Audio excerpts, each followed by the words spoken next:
おすすめスポットを紹介するか。動画撮影の経験には乏しいが、やるからには完璧を目指そう。今日は貴様が僕の助手を務めるのだったな。足を引っ張るなよ、監督生。まずは今日の服を選びに行くぞ。企画に恥じない装いをしなければ。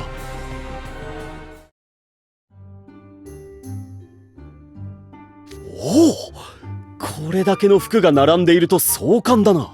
シャツにジャケットにスラックス僕好みのデザインを取り揃えているではないか。かっちりした服装が好きなのかだと？無論だ。若様の護衛たるもの、だらしない格好はできん。個人的にも身だしなみはきちんとしたい。背筋が伸びる気がするからな。おお、この黒いジャケットはなかなかいいじゃないか。監督生もそう思うだろう？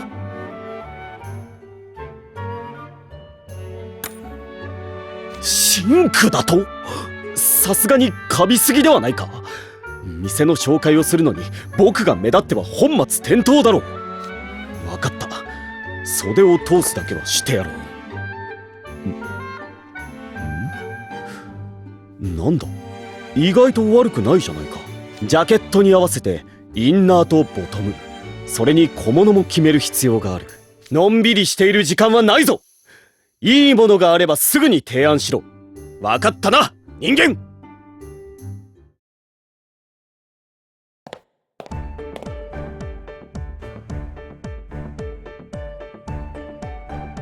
さあ、着替え終わったぞ。似合っている僕も同意見だ。たまには貴様の意見も役に立つ。この腰の布はティアードというデザインらしい。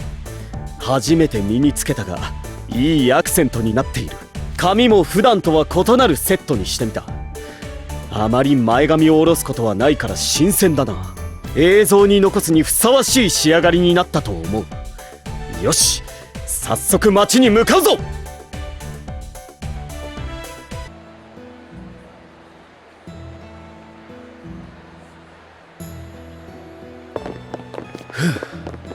街中はいつも騒がしいな。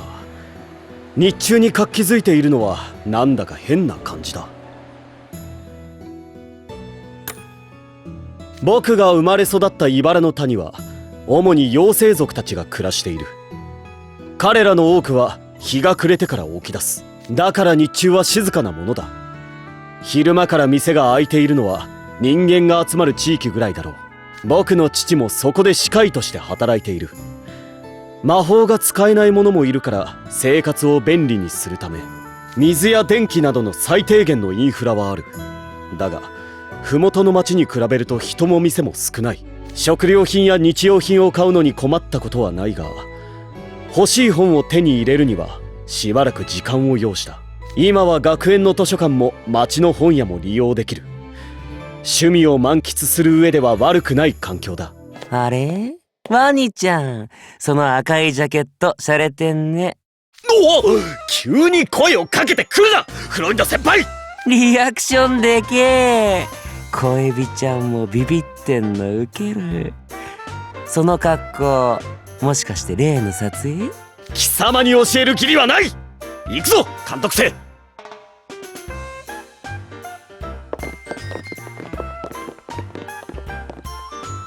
厄介なやつに遭遇してどうなることかと思ったが、無事に着いたな。ここが目的地だ。へえ、靴屋か。ワニちゃんが靴好きとかちょっと意外。特段好きというわけではないが、身なりはつま先まで気を使っている。若様の従者として当然。貴様、なぜここにいる？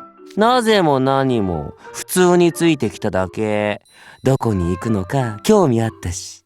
入り口はこじんまりだけど、中は結構広いんだね。あのスニーカーのデザイン変わってる。勝手についてきて勝手にいなくなった。この店は品揃えが多い。しばらく戻ってこないだろう。ローファーやスニーカーはもちろん、スポーツ用の靴の取り扱いもある。以前デュースと会った時は派手な色使いのスニーカーを試し履きしていたな。と話し込んでいる場合ではない。早いところ撮影に取り掛かろう。あの人間が戻ってきたら面倒だ。急げ監督生。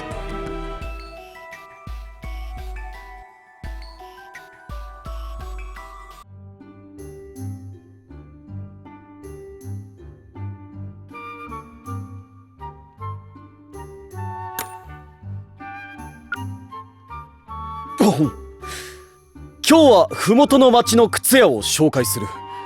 入り口は少々分かりづらいところにあるが、この通り店内には奥行きがある。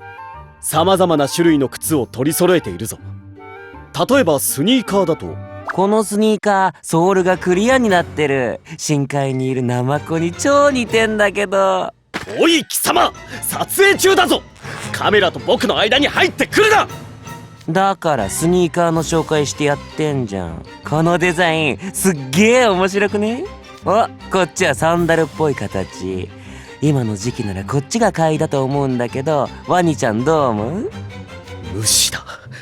無視するぞ監督生。これ以上あの男に場を乱されてはたまったものじゃない。まあどう思っても俺には関係ねえんだけど。あ、こっちのハイカットの靴もいいな。でもこれだと俺には小さすぎるかも。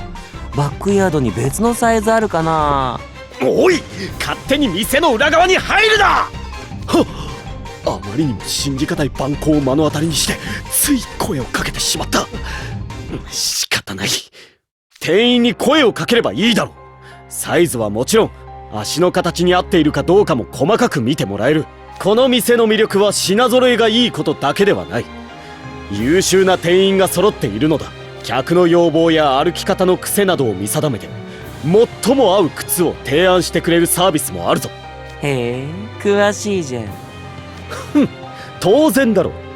僕もここで作ってもらった靴があるからな。靴は紙と同じく身だしなみが最も現れる部分だ。手を抜いてはみっともない。つま先が剥がれていたり曇っていたり、そんな靴で立つなど言語道断。後ろに控えた時若様に恥をかかせるではないか。このローファーは僕が購入したものと同じ種類だ。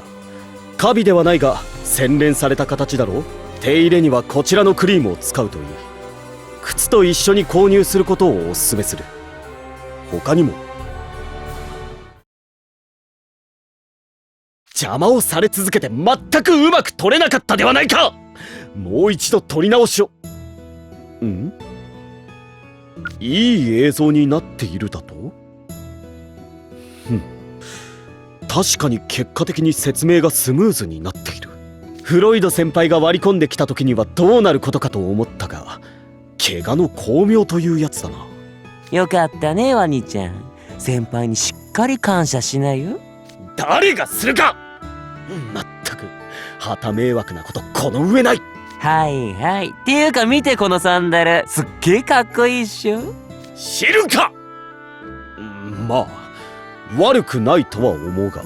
さっき見てたやつ以外にもいろいろ出してきてくれてさ、履きやすくて気に入ったから買っちゃった。ダサいとかきついとか言うとすぐに違うの持ってきてさ、ワニちゃんのお気に入りの店なのも納得かも。ああ、その意見については同意する。あの店主は人間にしては良い助言をするからな。僕も初めてこの店に訪れた時、彼のおかげで上等な靴を購入できた。それ以降はこの店をひいきにしている。良い店は評価されてしかるべきだからな。だから今回紹介するに至ったわけだ。何はともあれこれで撮影終了だな。今度は客として足を運んでやらねば。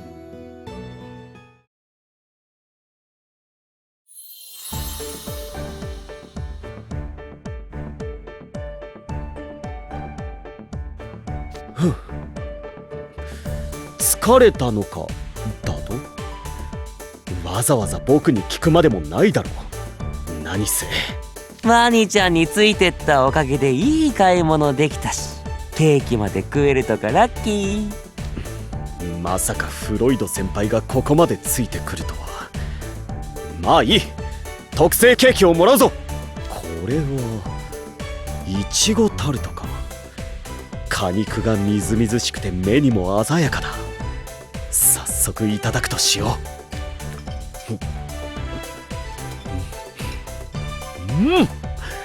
口の中に広がる芳醇な甘みといちごの香り、美味だ。おめでとう。じゃあ俺もケーキ食べようっと。とりあえず、あ、それうまそうじゃん。まったく遠慮も何もあったものではないな。慣れない撮影とは別の理由で疲労困憊だ。まあいい、監督生も食べろ。お前のおかげで無事に撮影が終わった。感謝している。思いがけずとても賑やかな誕生日になった。今年も実り多き一年になるよう精進しよう。